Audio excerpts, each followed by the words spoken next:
What's going on YouTube, man? I'm back with another video.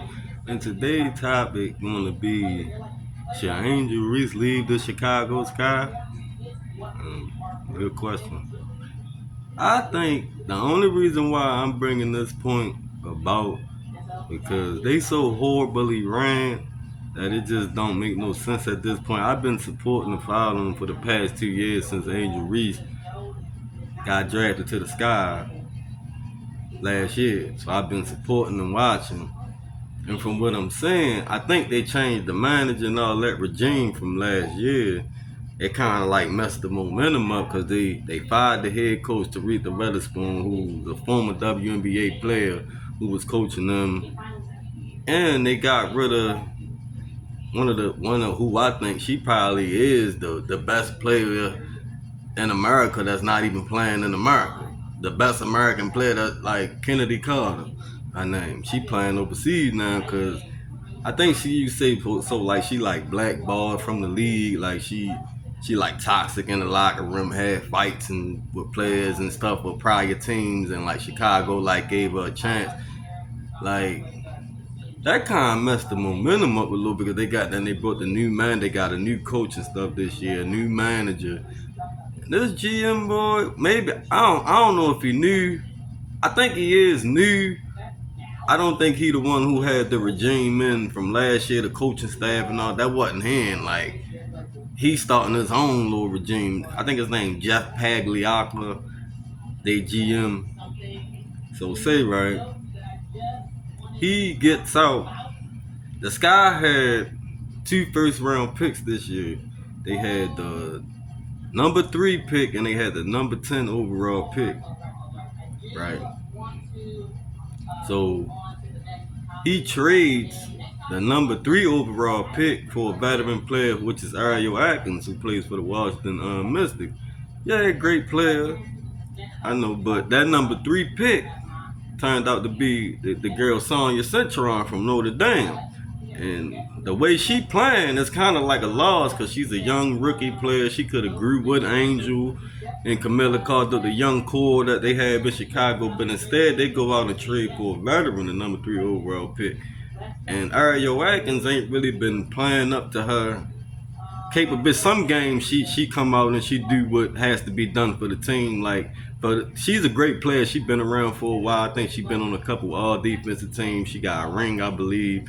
She's a great player, but I don't know if she the player that they need her to be for the Sky. Like they need like a consistent scorer, somebody who gonna go out and be like, yeah, I'm gonna go ahead and I'm gonna do me this game. And she brings it sometimes, but it's not consistent. So you looking at it as a fan, like, they could have had Sonya Citron. So you would accept a little bit more from Sonya Citron because she's a rookie. And she just like on the same level as Ariel Atkins playing this season as a rookie for real. So that's kind of looking bad. First, that's kind of looking bad. You trade that pick. You go out and you sign a 37, 38-year-old veteran, Courtney Vandersloot, point guard. I'm thinking it's a good sign, like, oh, wow, you got a veteran point guard, no high pass. She gonna be able to dish the ball into the 2 bigs, Angel and Camilla. But the whole intentions was different. I think they brought Vandersloot to Chicago because she played in Chicago. But she went to New York and won the ring last year. But she like a long time back. She got records to break. They was trying to let her break them Chicago records, like the assist record, point. I think it was one of them records she broke. And it was her wife record that they played, who she met in Chicago, she played with, who record she broke. They was trying to just let her just be the face of the team, like score all the points and all that. Basically, how it was looking, like just run the team. But she's 37. She never really been like a carry a team type player. She always been like a role player. So that was kind of imbalanced there early in the season. She goes down with injury. She's out for the season. And now you starting to see a little bit more how the team play, how Angel start to unleash a little more because she got the ball in her hands more and she could do a little more because the girl can pass. Angel Reese can pass. Like, people be sleeping on her pass. If you really watch, she can pass. Like, she like a 5 or 6 assists a game type player. Like, he got her like running like a point forward. type role. I give the coach Tyler Marsh his credit. He got her like running like a point forward, where though she can like contribute the ball, can handle the ball, and that kind of open up things a little teeny bit, you know. But it's still, and then you look at the rest of the roster, right? All it really is on the roster, just to make it simple, is a bunch of unmotivated role players and rookies outside of Angel Reese, Camila Cardoso, and Ariel Atkins. All the rest of them are like unmotivated role players who be on team benches. They getting major minutes, and they don't play no defense. They just shoot just like they no perimeter defense. They don't have is no ball moving on the Chicago Sky. The Sky don't got nobody who can pass but Angel Reese. Angel Reese is the best passer on the team. Like the guards can, none of the guards can pass. It's too many times too sloppy. But to get back to my point I was making with the GM is that he put this team together. He did the moves. I said, like, he traded the third pick for Ariel Atkins. He went out and signed a Courtney Vandersloot. He went out and signed a 37-year-old Courtney Vandersloot. Like, he brought veterans in, so you thinking like, all right, he thinking we can win now. We can win now. Along with bringing in, I think he brought in Kia Nurse, Rebecca. They veteran players. We already had Rachel Bynum on the roster from a trade last year they made. So, and the WNBA, it is a little different. Cause I'm saying this just to get a little bit more into my points as I talk more. The WNBA a little different with the contracts. I don't know how. Where I think if you give a player a guaranteed contract, they gotta stay on the team. Though like the Sky wrapped up in a couple bad guaranteed contracts from bad players, like big contracts too. Like, you know, a big contract in the $100,000. That's a big contract in the WNBA. Like, you basically. You getting good money. Like, we got 100,000 players stuck on contracts that's not really getting it done. They not getting it done, and you keep throwing this roster out there. You getting blew out by 30. A lot of games they been just getting blew. Like, they won a couple games. The only games they won is against teams that's worse than them. Believe it or not, it's teams that's worse than the Sky. That's ran worse, like the Dallas Wings, Connecticut Sun, Los Angeles Sparks.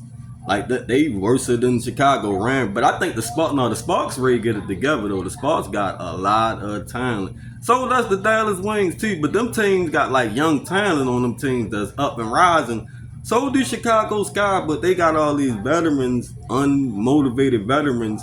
Them teams like the Sun got like long time longevity veterans like Marina Mid, Tina Charles. They helping them that actually helping them out on that team and trying to make it look better for them. But no, Marina Baby's still on her prime. So, but Tina Charles, she keeping them even though they losing. At least they got like a good veteran presence there to really. And Dallas Wings, they just filled with talent. They got 3 young guards. They drafted Paige Beckers, Isaiah James, JJ Quinn. They gonna be like futures in this league. I don't know if they all 3 gonna stay together, but they got a bright future. We only beating them teams and they just ran bad. They got bad general managers, bad coaches, make bad moves. So they the only teams that we beat this year. They got one good win against the Minnesota Lynx, who got the number 1 record in the league, the Minnesota Lynx. Right. But the thing I don't like about their GM, he don't like to take accountability for nothing. How you put a roster together and downplay? He be downplaying the roster, basically putting the whole weight on Angel Reese. Like, and then last offseason they said we building a team around Camila Cardoso, which Camila Cardoso was drafted in the same draft as Angel Reese, and she was drafted 4 picks ahead of Angel Reese. She's the number 3 pick, and Angel Reese was the number 7 pick of that draft, right? But they say that, but all the blame come to Angel Reese is, oh, we need more from Angel. Like, I done heard interviews where he's saying, yeah, Angel Reese is the only versatility he have. He always throw her in there. Or always try to throw the coach under the bus in some kind of way. But you put this team together, bro. It ain't nothing but unmotivated veterans. They don't really want to win. They just collecting that check. Like, they the type of players that should get minimal minutes on the bench that's really getting starter minutes. I mean, Rachel Bynum, as I've been watching, she been trying to get it together. Kia Nurse, I don't even know why they don't just buy out her contract or something. Rebecca Allen, she alright when she want to be. She can give you some. See, they can get hot. They players. Ariel Atkins, she's a great player. That's the only I could say that's a decent move, but you could have done better by just keeping that pick and taking Sonya. But I understand the move to get a veteran presence in there, you know, who somebody who's proven and who, yeah. But he put this roster together and just throwing it, they getting beat by a third, like they can't hold the lead. It's like they struggle in the second half. Too many turnovers. Nobody can pass. Like it's ridiculous. Like you built this roster and you just put it. Don't want to make no moves. Don't want to do nothing. Just you just satisfied. And you look around the team. The other teams making game winning moves. Like the New York Liberty just won over and got the girl from overseas that's MMS and killing overseas. And they don't even need it. They already got 2 MVPs on their team. Just won the champ. See, that's how you do the well-ran organizations. Back to what I mentioned in my last video. Now I didn't talk about the old team organizations. Like you got well-ran organizations in it though, who make the moves that need to be made and all that. Like the well-ran ones make moves, get out here, buy like you know. But I think in the Chicago Sky case they kind of stuck in these bad contracts though too. I think we just signed the girl Marquisha Davis because we had the injuries. You know, we got the girl Michaela Onyewerre and Arya Watkins currently are out right now. Then we already had Vandersloot who was already out for the season, but Arya Watkins and Michaela Onyewerre also hurt right now. So that's why we brought the girl Marquisha Davis in. You only want to make moves when you desperately need to instead of trying to better the team. Y'all been basically getting blew out all year or it's just bad basketball all season and just ain't gonna do nothing about it. Like I never seen nothing like this. Like so that's why I say maybe should Angel force her way out? Cause it's like it's not gonna benefit her standing. I know she only in her second year. She being her third, but she's big enough and valuable enough to ask for a trade, even at this point in her career. Because teams really want her. It's teams that regret not dress. Teams want Angel. You want an Angel Reese on your team. You want that type of she bring that dog mentality. She a leader. She gonna play defense. She gonna grab them boards. You know, she just gonna bring that dog and bring that dog out of other players and make other players want to play. Just like last night, they didn't have Angel. They look like they ain't even want to fucking play back. Like, but when Angel played, that's when she make them kind of move a little different. You know, that's why they try to compete a little bit as much as they can. But Angel Reese not really at this point in her career. I'm not saying she's not really a carry the full load type player. Like she needs somebody else who can go out there and give you like 17 to 20 points a game consistently. If she play with somebody like that, that's when I feel as though like she gonna be at her best. But if you put her on a roster and whereas though she like at this point in her career, because she can grow and be one of the great, but I say if you got Angel on your team and she the third option, that's a championship team right there.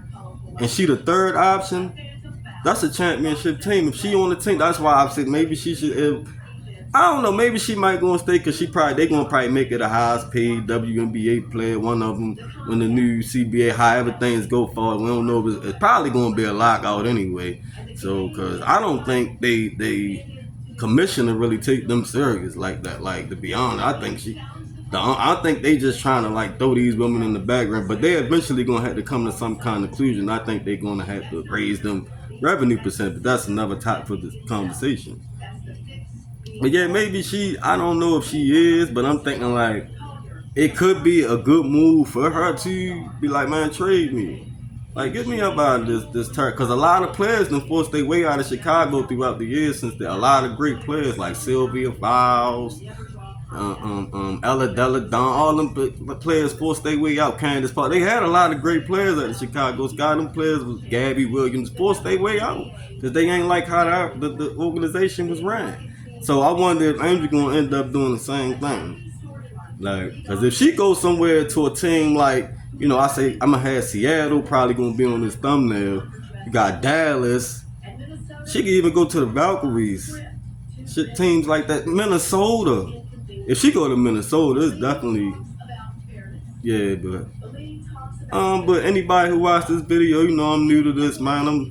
I'm Black Truth, man. It's Spin the Block Sports, man. I would like to hear what people can say in the comment. If anybody want to comment, like, subscribe, mess with the channel, Spin the Block, Black Truth. I'm going to be on here telling the truth about all sports topics. Right now I'm attacking this WNBA vibe right now. So football season. I'm rock out with the football. NBA come on, it's gonna be all out sports on. I'm be giving the truth, my truth takes on it, man. If y'all rock with it, man, like, comment, subscribe, man. Spin the block with your boy, you heard me?